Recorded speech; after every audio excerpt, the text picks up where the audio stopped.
What's up, guys? Welcome back to the channel, and I am here today to start the first of several conference tournament picks videos in what will surely be an exciting series of tournaments that we have coming up, especially as we lead closer to March Madness. Now, I'm going to start today with the West Coast Conference, and you're going to see kind of the schedule here in a second, kind of in general, not the entire thing. So I guess I'll click through it real quick, but I'm not going to click on the tab itself because, of course, the other conferences are not quite finalized all the way. So let's go ahead and dive right into it. Oh, before I get into it, special announcement, as I said, I was going to announce from last night's bracketology video. If you haven't watched that after this video, please go watch that bracketology video to get my last updates on some teams.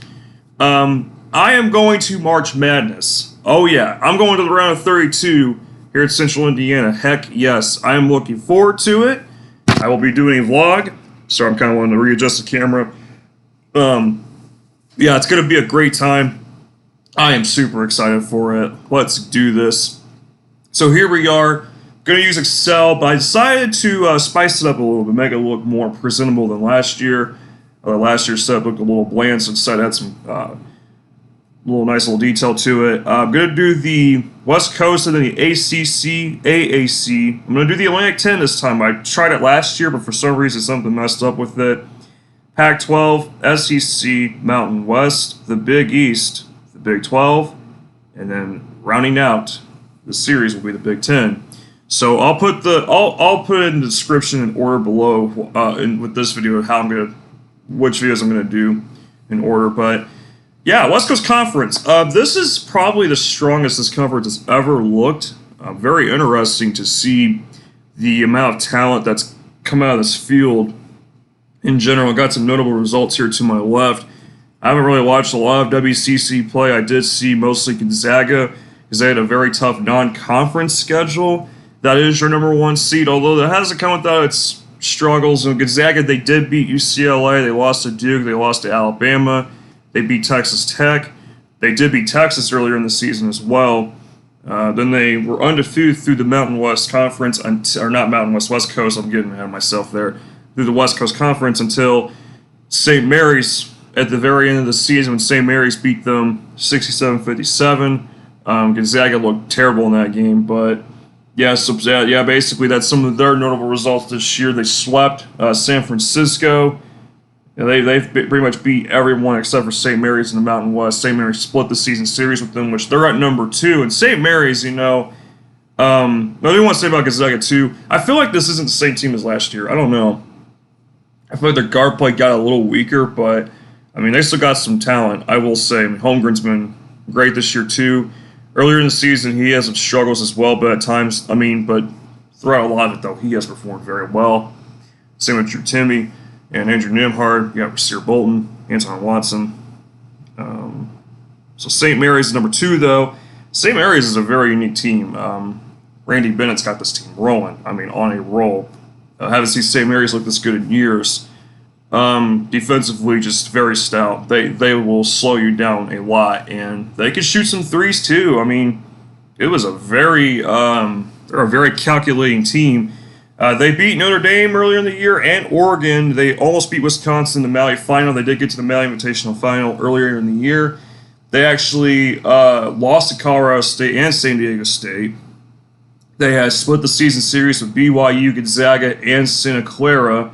They beat San Francisco twice. So St. Mary's has had a little bit of some bumps, but for the most part, they've been very solid.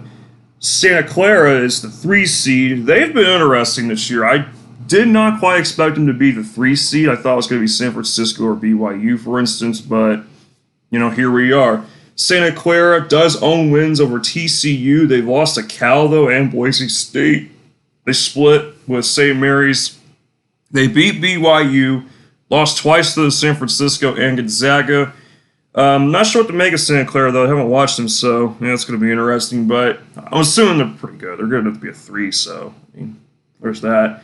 San Francisco, the Dons at number 4, the 4th seed. I really, to be honest with you guys, I have not been super high on San Francisco this year. I don't know what it is. They've got some good wins, but they also have some bad losses. They beat Davidson, but they lost to Grand Canyon. They lost to Loyola Chicago. They split with BYU. They beat Santa Clara twice. They lost to St. Mary's twice. They lost to Gonzaga twice. And they actually split with Portland, which wasn't good. Even though they played in back-to-back games, I would have expected San Francisco to win both. But San Francisco does score a bit. You got James Bouye leading that team, but their defense is not very great. BYU, number 5, the 5 seed, BYU has been just, after they beat Oregon, they just exponentially crashed. It's like a sudden computer error, and it's like, yeah, we need to shut down immediately. Then you hear that Windows sound in your head go off, but the Windows shutdown sound in your head go off. Pretty much what BYU was this year, but oh my goodness, yeah, they beat Oregon, they beat San Diego State, but then the loss to Utah Valley kind of started everything. They lost to Creighton, Vanderbilt, lost twice to Gonzaga, split with St. Mary's, split with San Francisco, lost to Santa Clara in their only game, and they split with Pacific. The Pacific's not that good. You can see there. We'll get to them in a minute. Portland is the 6th seed.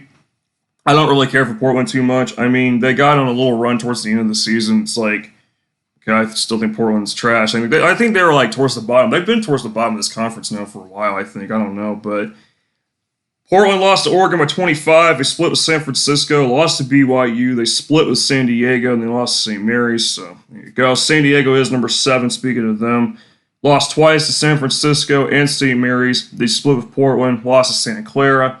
The 8 seed Pacific split with BYU. They almost knocked off USC a couple weeks ago. That was crazy. Then they split with Loyola Marymount, who's their 9 seed opponent, which they have split with Pacific. And then Pepperdine is utter garbage. So without further ado, let's go ahead and get into the picks. I think also, too, Pacific and Pepperdine have not won a road game this year, so yikes. Pacific, Loyola Marymount, 8-9 matchup. Let's get started. I'm going to go Loyola Marymount. I don't really care who wins that game. I think we'll see. And I'm going to take San Diego over Pepperdine. I think that's pretty straightforward there. Pepperdine's trash. BYU, Loyola Marymount. Now, I can see Loyola Marymount winning because BYU's been so... Like, they've been just, like, if Alex Barcello can take over the game, I mean, they could definitely win, but BYU's supporting cast is not great at all by any stretch of the imagination, but I think they're going to have to win 2 games. I think they're going to have to win more than 1 game in this tournament to keep their tournament hopes alive for March Madness. I think they will win, but I think it's going to be pretty close. Portland, San Diego. You know what? I'm going to take San Diego. I don't care for Portland, to be honest. And then San Francisco, BYU. They split, and I San Francisco I don't know, man. BYU could get pretty desperate.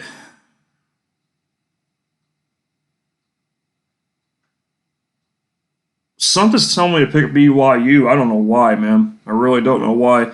But I'm going to take San Francisco. I just like their scoring better. Santa Clara and San Diego. I think I'm going to take Santa Clara at the end of the day. Gonzaga, San Francisco. Now, the second time these two teams played, San Francisco actually pushed Gonzaga, but I think Gonzaga not very pleased with how they ended the regular season in the West Coast. St. Mary's, Santa Clara. St. Mary's did lose to Santa Clara once. They've split, but I think St. Mary's is hot. They're coming in at the right time with this one. Man, I'll tell you what, I've been back and forth with this. Who will win the WCC? Will it be Gonzaga or will it be, their, what do you call it? Want to use something more unique than thorn on their side. I guess you could say their dark cloud counterpart, I guess. Not counterpart, but well, you know what I mean. The dark cloud over their head. Are they going to get rid of that with St. Mary's facing them in the championship game? Yeah, I'm gonna take Gonzaga. I wanted to take St. Mary's, but it's like Gonzaga, I think, will figure it out. But you can go either way. I think St. Mary's is a legitimate shot. If there's one team that could go on a desperate run, it's BYU, but they got to run into Gonzaga eventually anyway, and I don't think they have enough to beat them. But never know. It's March. We've been seeing some crazy upsets already. But Thank you guys for watching. The next tournament video I will be doing is the ACC. That probably won't come until Saturday night, Sunday. A lot of these videos are not going to come until Sunday, early Monday or whatnot. But until then, I'll see you guys next time. Take care, everyone. Peace.